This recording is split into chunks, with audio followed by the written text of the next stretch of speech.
What is up, gangsters? Joe here again with another daily vlog. I think it's number 10. I'm gonna do it right now with my microphone and my sunglasses and my biceps. You like them biceps, don't you? Okay, I'm gonna go on with this vlog. It's gonna be a good one, I promise. But anyway, watch. I can do a couple things with my glasses. Watch this. You go slow down. Then I can do all sorts of faces. Let me fix my hair there. Faces. Oh yeah. You raise the eye. Oh, you can do the down. Okay, I'm not gonna do that the whole time. That's horrible. I am so sorry. I just made you all suffer through that. But I am hyper and I am bored and I am really, I have like a like a beehive going on in my brain right now about things I'm thinking about and things that I'm stressing out about and things, just so many different things going on in my brain right now. And I need something, an outlet to get it all out of my head, or to get the energy that I have pent up right now that I can't expend on anything out of my system. So I decided that I would do a vlog. Yay! I haven't done one in a couple days. Who cares? Let's just get it over with. Not over with, but let's just get through it. I'm talking really fast right now. Okay. I couldn't think of anything to think about. I was just like sitting here. I was literally 5 seconds before I started this. I'm like, I'm going to talk about something, and it's going to be little kid shows. I love little kid shows. I have always loved little kid shows. I still love little kid shows. It doesn't matter what the little kid show is. As long as I watched it when I was a little kid, I can watch that show right now. Something that anyone that I talk to can agree on is that if you liked a little kid show when you were a little kid, if you liked a show, you can watch it now regardless of what it is. I was thinking about friggin' Thomas the Tank Engine right before I started this. I'm like, hell yeah, I'm going to talk about Thomas the Tank Engine. I'm like, why did I just talk about Thomas the Tank Engine? That won't last me 10 minutes. I'll talk about the entire spectrum of little kids television, at least the stuff I used to watch, so I'll start with Thomas the Tank Engine because I love Thomas the Tank Engine. He was a badass. That show was amazing. I thought everything about that show I enjoyed. I loved all the characters. James, who was a douchebag. Thomas, who was like the guy who everything bad happened to, and all the morals and stuff came from, and you had Gordon, who was another douchebag. There were a lot of douchebags on that show. And then you had Edward. Edward was my favorite train, number 2. Thomas was number 1. Edward was number 2, and he was just a big Thomas. I thought that was so cool. He's like a father figure to Thomas too, and he was always my favorite character because he was so nice and supportive and caring of the character. And I thought that was a really reflection of what they were trying to get across with the show, which is the morality and the way people fit in society and the different things that go along with it. And I thought the way that something that I really enjoyed about the show is that the way that they portrayed all these different characters, instead of just having people do it, they of course went with something that children would be more familiar with, and with trains. But I love how they made the show work with model trains, and all they did was have faces on them, and whenever they wanted to portray an emotion, all they did was switch out the face on the different train. And I thought the models looked great. I thought the environments looked great. I loved the entire feel of the show. I love getting the toys. I love getting the train tracks. I love getting everything about that show. It was a great show. The voice acting was all done by Ringo Starr at the beginning. That was so amazing. Ringo Starr, how cool is that? Anyway, that's Thomas. I loved Thomas. I was obsessed with Thomas, and I was obsessed with trains, and I love trains. Trains are amazing. Then I also watched Zaboomafoo. Anyone who's seen Zaboomafoo loves Zaboomafoo because it is the most behind Thomas, it's like the kick-assest show that any little kid could watch.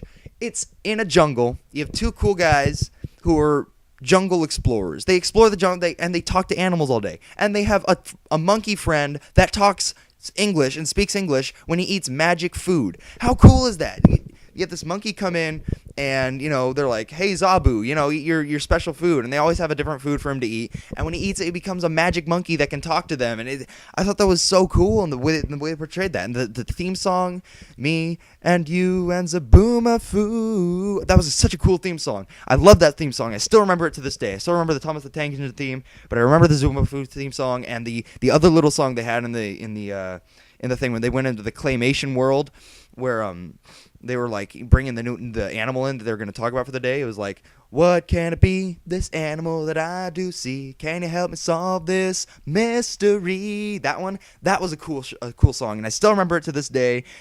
And I haven't seen Zaboomafoo in years, and I thought that show was amazing. And I loved how they always had animals on the show. There was like spiders and lions and tigers and all sorts of different animals that kids love animals. They bring what a great shtick for the show is, teach kids about animals. It's got, the amount of ratings and shit that they must have got for that show must have been so high just because of the appeal to children, because it's such a universal thing, and not only children, but I love watching it just because I like animals and I like learning about animals, and they teach you. And they had so many good little kid gags that were ingenious and that got little kids into the show, like the thing where they open the closet and all the stuff falls on them. That's genius because slapstick, and kids love slapstick, and kids love slapstick and animals, and they managed to teach people, teach little kids, and keep their attention at the same time perfectly. And that's the cornerstone, the keystone of a good kids show, is being able to educate people and still keep their attention. And I thought they did that so perfectly. I loved Zaboomafoo. What else did I watch? Bear in the Big Blue House, I barely remember. I remember there was The Shadow, and they were all puppets, and there was a Bear in a Big Blue House. That was a cool show, and I watched it. All I remember was I liked it, but I haven't seen it for like a billion years. I never watched Teletubbies. My little brother watched Teletubbies, and I watched it with him. That show is friggin' weird. I'm not going to lie, I watched it and thought it was pretty funny to watch, though, because they had the TV, and I thought that was pretty funny. My little brother watched Dora for a week. I thought that show was pretty... I mean, considering what Dora is, I thought they were pretty successful in what they were doing. I mean, they taught, kids valuable morals, and they helped in teaching them Spanish and stuff. And I thought that was pretty cool. And they had neat little theme songs. The way they tried to incorporate kids into the show was actually pretty admirable. And I thought they succeeded in what they were doing. I mean, Dora has like 2 spin-off shows now, I think, and it's still going. At least I think it is. So there's that. I mean, Dora is something that everyone knows. Even if you aren't a little kid, you know what Dora is, just because it's so apparent in our society. Just like SpongeBob or The Simpsons or any other adult TV show or, childhood, TV show for like, kids in elementary school. These shows for kindergartners and like little kids, like babies, are still really apparent in our society. White Thomas is so apparent in our society. It's just Sesame Street did the same thing. Sesame Street was great. I remember watching it. I don't watch it now, but I probably would if I was given the chance to. If someone said, hey, let's go watch Sesame Street, I go, okay, just to dick around. And because it's nostalgic. I remember there's this game that they played on Sesame Street where it was Bert and Ernie, and one of them had to go search for the other one. And I thought that was pretty cool because you learned about different places in the world where one of them was hiding.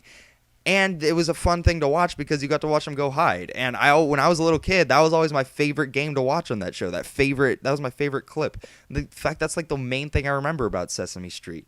I used to watch Barney when I was a little kid, and oh god, Barney was... I think that's one of those shows that, despite the nostalgia I have about it, I would never, ever, ever be caught watching, ever. Because it's just... Not only does it have a social stigma, but it's just so stupid. I mean... Ugh, Barney. Yeah, that was loud. I'm winding down now. That's cool. Let's see. What else? What else did I watch? Not Barney. I would never watch Barney. What else did I watch? Caillou. I watched Caillou. If anyone remembers, Caillou is the bald kid with the little puppet, the dinosaur puppet, and the something else puppet. And he was... I don't understand why the kid was bald because he was a little kid, but that didn't make much sense to me. But I remember watching that show. I didn't watch it much. I watched a little bit of the Berenstain Bears. Arthur, I remember watching. What else did I watch? When I was a little kid, I didn't only watch little kid shows, too. I mean, I watched all sorts of stuff. I watched Pokemon and the Jumanji TV show. And good God, that was awesome. When I was still going to, like, preschool, I watched Pokemon and the Jumanji TV show. And I thought that was so cool stop going off, phone! Ugh! And I remember watching those things, thinking those were so cool, especially Pokemon. And Pokemon, something for little kids, something for kids that, not for kindergartners, but for elementary school students, but still something that is so apparent and so vivid and enduring in our society that just keeps going and going and going. Even for adults, even for people who, have never played Pokemon before, they'll still buy the game if they get enough encouragement to do it. I have gotten every single generation of Pokemon game. And I don't know, some of them I've had both games. I had red, blue, and yellow. I have gold, and I had ruby and sapphire and emerald. I lost my emerald. I think someone stole it. I gave my sapphire. I gave my sapphire to one of my friends, and I still have my ruby. Then there was Leaf Green and Fire Red for remakes of the original two. Then you had Pearl and Diamond, excellent games. And this is when the series is winding down still, and it's still so enduring in our society. So Diamond, Pearl, Platinum, excellent games. I loved those, and they just keep getting better. Black and White came out. I didn't really like those very much, but they were still pretty good for considering Pokemon and all the shit they've done with that series, how much they've milked everything from that series. So many TV series, so many games, the card game, plushies, anything you could imagine being created for a video game, Pokemon did it. And they are still pumping out stuff and it's still a strong standing, really apparent thing in our society, and that is so cool. And the next one's coming out, Pokemon X and Y, and has stupid names, but I'm gonna get it anyway because it's for the 3DS and it's gonna be in full 3D. All the graphics are gonna be three-dimensional, which is the first unprecedented thing for a core Pokemon game. All the Pokemon graphics and all the graphics in the game are going to be 3D rendered, not top-down sprites, but 3D rendered. That is freaking kick-ass, and I cannot wait for that. And with the 3DS, when you turn on the 3D and the Pokemon will be popping out at you and shooting fireballs at you, that's going to be awesome. And the legendaries look cool, and the starters look cool, and I'm so psyched for Pokemon X and Y. Ah! Okay, I'm going to stop because I'm really getting crazy right now. But anyway, thanks for watching. If you leave a comment about whatever you thought about whatever I said. Leave a comment about something you'd like me to talk about in the next vlog, because I need recommendations. I cannot keep this going based on my own free will, because God knows I can't come up with anything. So leave me a recommendation about something you'd like to see me rant or discuss. Leave me a comment about what you thought of this episode. Leave me a comment about TV shows that you liked as a little kid, and leave me a comment about what you think about Pokemon X and Y, because that game's going to be awesome. Catch you next time.